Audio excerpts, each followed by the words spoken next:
Bonjour monsieur, posez vos affaires, je vais faire une palpation.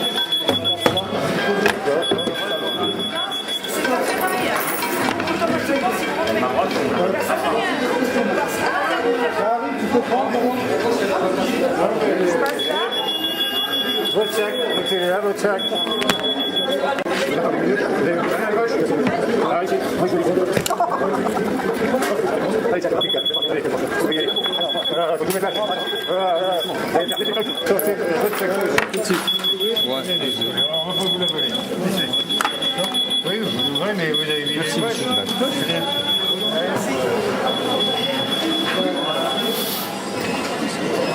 En face de tout ça, là, si tu veux conseiller faire trop.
Et j'ai choisi le Jura pour cette première réunion parce que c'est une terre à l'image de cette France pour laquelle je me bats.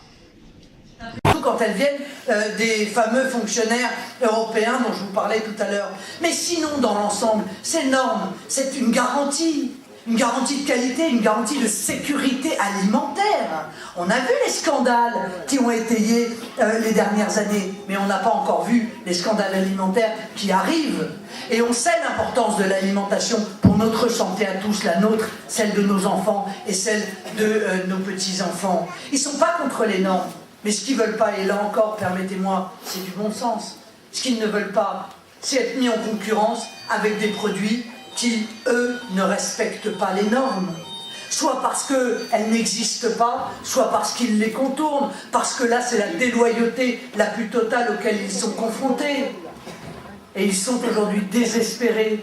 Et je veux que, en votre nom, leur dire que nous sommes à leur côté, ces agriculteurs. Nous ne les laisserons pas tomber. Nous redonnerons des débouchés à notre agriculture parce qu'ils le méritent, parce que leurs produits le méritent, et parce que les agriculteurs et leurs femmes, que je n'oublie pas, le méritent aussi. Parce qu'ils ont façonné notre pays. Le patriotisme économique, le protectionnisme intelligent, là encore. Est-ce qu'un Français n'est pas indigné de voir une société comme Whirlpool qui ferme pour aller ouvrir dans un pays d'Europe de l'Est en laissant sur le carreau des centaines de salariés?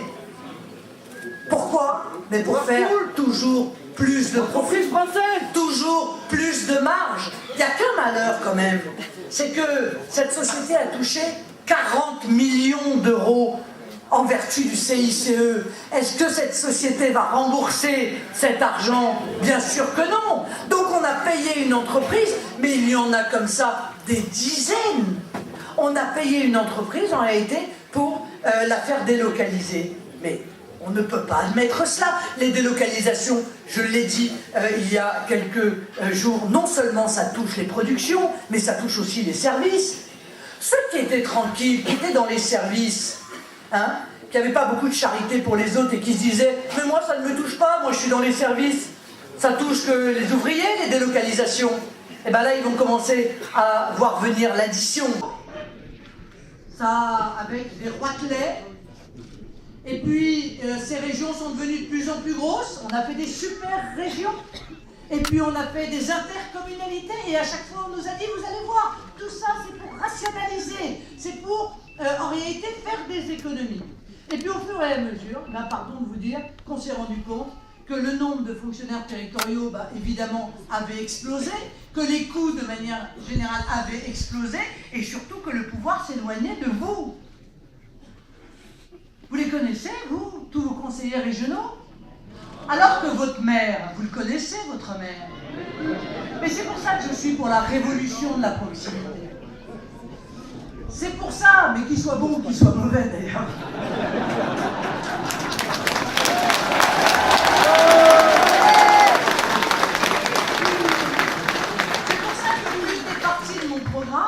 C'est cette révolution de la proximité. Parce que moi, ce que je veux, c'est deux choses.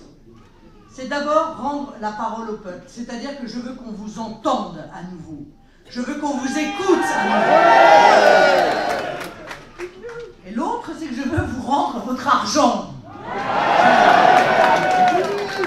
Alors, dans le cadre de la révolution de la proximité, oui, c'est vrai, notre organisation, elle est peut-être basique, mais elle a fait ses preuves dans l'histoire de notre pays. Ce sont les communes, les départements et la nation. Nous ne voulons plus de ces intercommunalités onéreuses et inefficaces et lointaines. Nous ne voulons plus de ces conseils régionaux qui ne servent à rien. Nous ne voulons surtout plus de cette Union européenne qui nous a mis dans une prison qui n'est même pas dorée.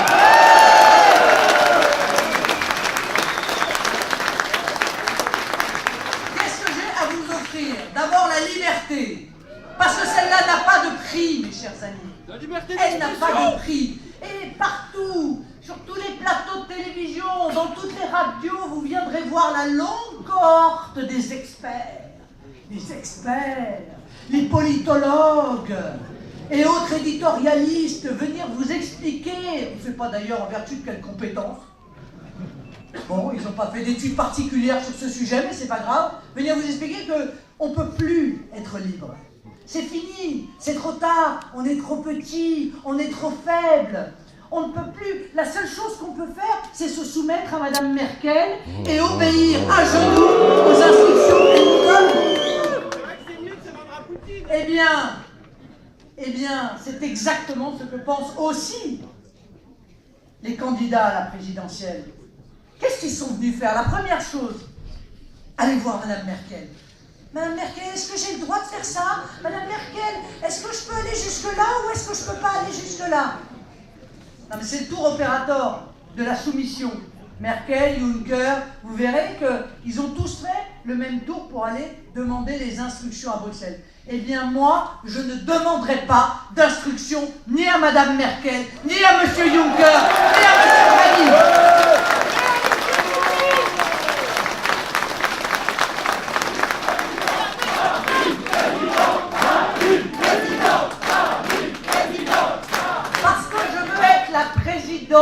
Libre de la République française, libre et d'un peuple français libre. Ça, on ne sera pas tout seul à vouloir cela.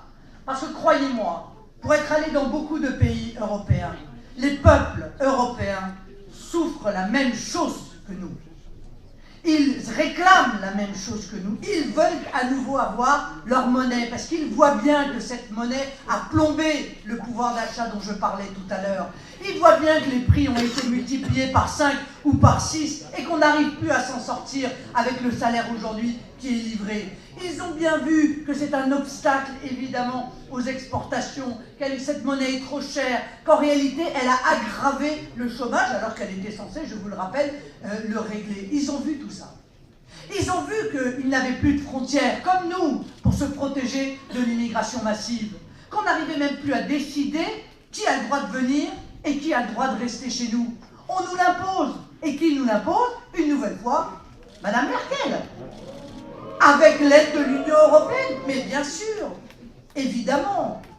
Elle a ouvert les bras pour faire la généreuse. Elle a accueilli 1,5 million de personnes. Elle en a déjà perdu 500 000. Les Allemands ne savent pas où ils sont. Bon, on leur dit, il y a une partie qui sont chez nous. Puisqu'il n'y a pas de frontières.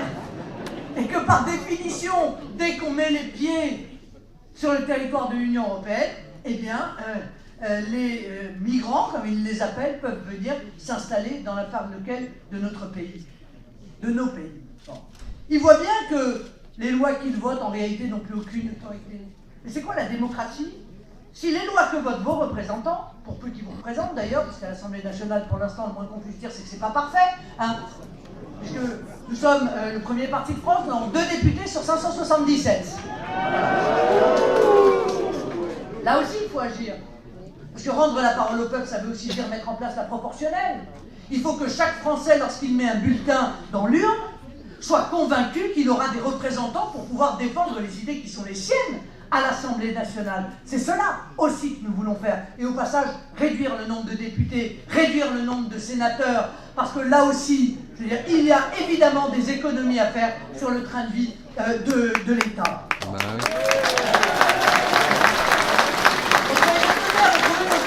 Retrouver nos lois, en tout cas l'autorité de nos lois, et puis retrouver la maîtrise de notre économie.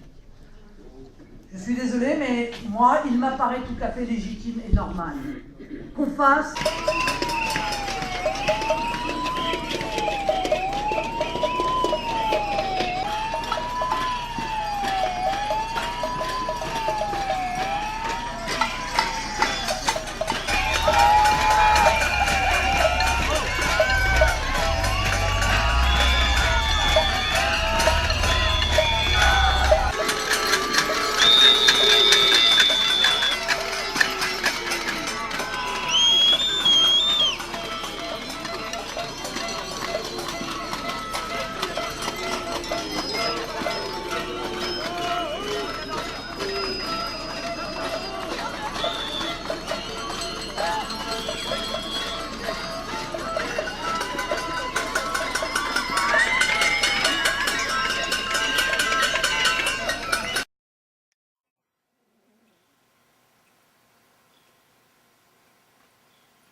Of them.